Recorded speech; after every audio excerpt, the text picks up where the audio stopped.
चीन लद्दाख सीमा पर एक बार फिर 1962 के युद्ध को दोहराने की फिराक में है और इसके लिए पेंगोंग झील के अपने कब्जे वाले इलाके में उसने न सिर्फ अपने सैनिकों की संख्या बढ़ाई है बल्कि आए दिन इस झील के रास्ते भारत में घुसने की कोशिश भी वो करता रहता है। लेकिन अब इस झील की सुरक्षा के लिए भारतीय सेना ने मोर्चा संभाल लिया है और अगर चीन ने पेंगोंग लेक के रास्ते भारत में दोबारा घुसपैठ की कोशिश की तो भारतीय सेना चीन के सैनिकों को सबक सिखा सकती है।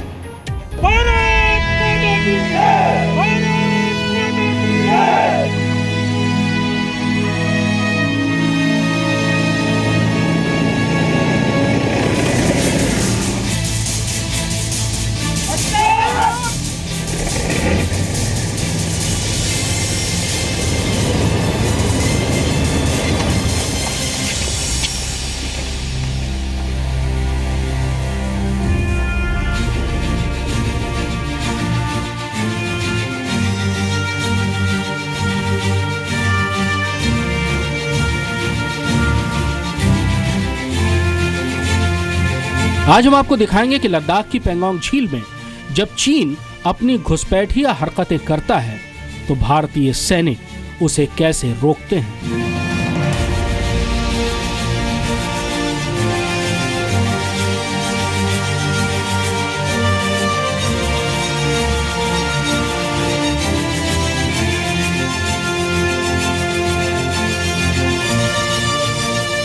यहां लद्दाख में चीन से आमना सामना -50 डिग्री तापमान पर जमीन पर होता है। यहाँ चीनी और भारतीय सैनिकों की गाड़ियाँ एक दूसरे के सामने आती हैं।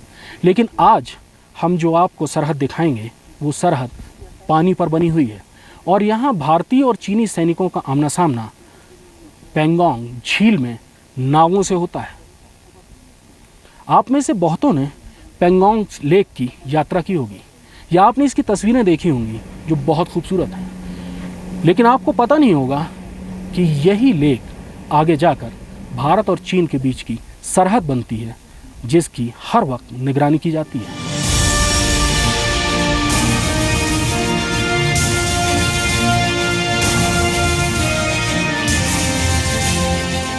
ये भी एक सरहद है जो साल के कुछ महीने बर्फ से जमी रहती है और कुछ महीने एक ऐसी झील बन जाती है जिसकी गहराई 200 से 300 फीट तक है।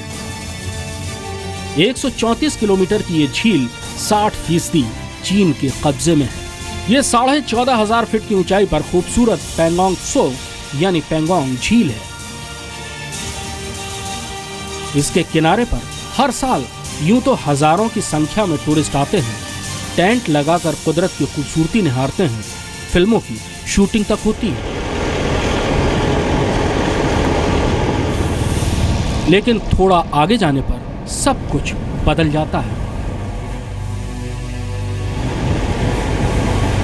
चारों ओर वीरान मैदान है। कुछ देर बाद आखिरी गांव स्पाग्निक भी पीछे छूट जाता है। बाईं ओर पेंगोंग झील है, लेकिन इसका खारा पानी न तो जलीय जंतु पैदा करता है और न ही किसी और काम आता है। इस वीराने में एक अकेला लाथांग राहत देता है। इस पर लद्दाख की परंपरा के मुताबिक याक के सींग और प्रार्थना के झंडे भेंटकर सुरक्षा की कामना की जाती है। 14,500 फीट से लेकर 16,000 फीट की ऊंचाई पर भारतीय सैनिक तैनात हैं और दुश्मन के अलावा मौसम भी जानलेवा तेवर अपना सकता है। इस ऊंचाई में सबसे बड़ी चुनौती लगातार बदलता हुआ मौसम है। यहाँ मौसम वाकई पल पल बदलता है। 14,600 फीट की ऊंचाई पर इस थाकुंग बेस में अभी थोड़ी देर पहले धूप खिली हुई थी और अब पहाड़ियों के ऊपर बादल जमते जा रहे हैं। जाहिर है कि थोड़ी देर में बर्फबारी शुरू हो जाएगी। पिछली बर्फबारी के निशान अभी हैं, यानी बहुत जल्दी ये पूरा इलाका बर्फ़ की चपेट में होगा और उस समय मौसम साफ होने का इंतज़ार करने के अलावा दूसरा कोई चारा नहीं होता है। आगे जाकर पेंगोंग झील थोड़ा मुड़ती है और तिब्बत में चली जाती है। यहीं भारत और चीन की सीमा है। वो जगह जहां आज भी 1962 के युद्ध के परमवीर चक्र विजेता मेजर धन सिंह थापा की वीरगाथा गूंजती है।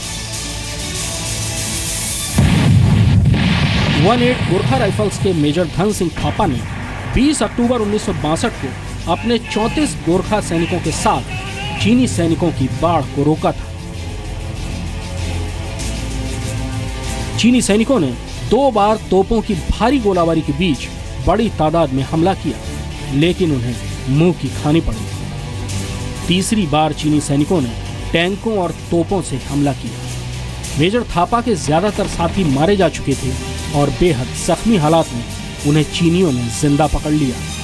उन्हें कई महीने बाद चीन की कैद से आजादी मिली। मेजर थापा को वीरता का सर्वोच्च पुरस्कार परमवीर चक्र प्रदान किया गया।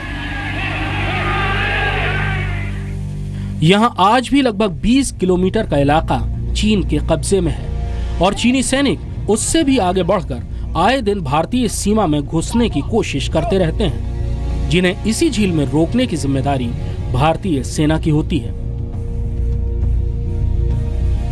जी, मैं सबसे पहले तो इस जगह के जो चैलेंजेस हैं उसके बारे में कुछ 2 शब्द कहना चाहता हूं। मेरे पास ऐसे पोस्ट है जो विंटर के महीने में टोटली कट ऑफ रहते हैं। इस जगह में हर एक मूवमेंट हमें क्लोजली मॉनिटर करना पड़ता है। साथ ही साथ इन जगह में हमें काफ़ी बीमारियों को भी शामिल करना पड़ता है, सामना करना पड़ता है, क्योंकि यहाँ का वातावरण आपने देखा है, टेरेन और बेसिकली टेम्परेचर, इन दोनों की वजह से काफ़ी बीमारियाँ होते हैं, जैसे कि हैको, चिलब्रेन्स, फ्रॉस्टबाइट, दिल के बीमारियाँ। तो इन सब से बचने के लिए हमने प्रॉपर एक्लिमेटाइजेशन, यहाँ से आते समय इंडक्शन में प्रॉपर एक्लिमेटाइजेशन करना पड़ता है। ये तस्वीर ऐसी ही एक घुसपैठ की है, लेकिन भारतीय सैनिक अब रडार और जीपीएस से लैस 40 नॉटिकल मील की तेज रफ्तार से चलने वाली बोट से लैस है, जिनमें मशीन गनों से लैस 10 भारतीय सैनिक तैनात होते हैं। ऐसी ही 2 बोट्स अपने किनारे पर तैनात हैं। तभी अचानक 2 चीनी नावें तेज रफ्तार से भारतीय सीमा में घुसने की कोशिश करने लगी, लेकिन अलर्ट भारतीय सैनिकों ने उन्हें सरहद पर ही रोक लिया। बोट कमांडर ने चीनी बोट कमांडर से रुकने और वापस लौटने को कहा, लेकिन दूसरी बोट ने चालाकी दिखाते हुए भारतीय बोट को घेरने की कोशिश की। भारतीय बोट ने पांसा पलट दिया और चीनी बोट के लिए झील के पानी में खड़े रह पाना मुश्किल हो गया। जो ड्रिल आपने अभी देखा है वो एक बोट फेस ऑफ ड्रिल था। एडवर्सरी के साथ, दुश्मन के साथ फुट फेस ऑफ होता है, वेकॉल फेस ऑफ होता है। जो आपने देखा वो बोट फेस ऑफ था, जो कि पेंगोंग सो, मेरे ये इलाके में ये एक पिक्यूलर टाइप ऑफ ड्रिल है। तो ये हमें पिछले 2 साल से, जैसे कि मैं इस इलाके में हूँ, हमें काफ़ी प्रैक्टिस करना पड़ता है इस चीज़ के लिए।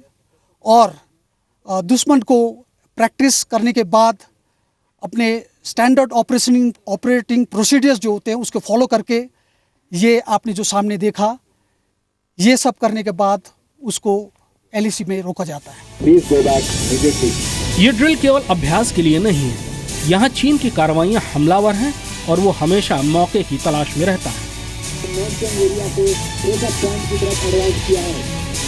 लेकिन ये 1962 का दौर नहीं है। वक्त बदल चुका है और पेंगोंग झील में भी भारतीय सैनिकों की निगाहें 24 घंटे और 365 दिन चीन की हरकतों पर नजर बनाए हुए हैं। फिर चाहे ऊंचाई कितनी भी हो, मौसम कितना भी खराब हो और तापमान कितना भी कम हो। When I look back, I see the entire nation looking up to me. सरहद पर सबसे आगे अकेले खड़े सैनिक का ये एक संदेश है पूरे देश के लिए कि जब मैं पीछे मुड़कर देखता हूँ तो मुझे अकेलापन नहीं लगता, क्योंकि मुझे ऐसा लगता है कि पूरा देश मेरी तरफ देख रहा है। कैमरामैन दीपेंदु दे के साथ कृष्ण मोहन मिश्रा, जी मीडिया, ठाकुर।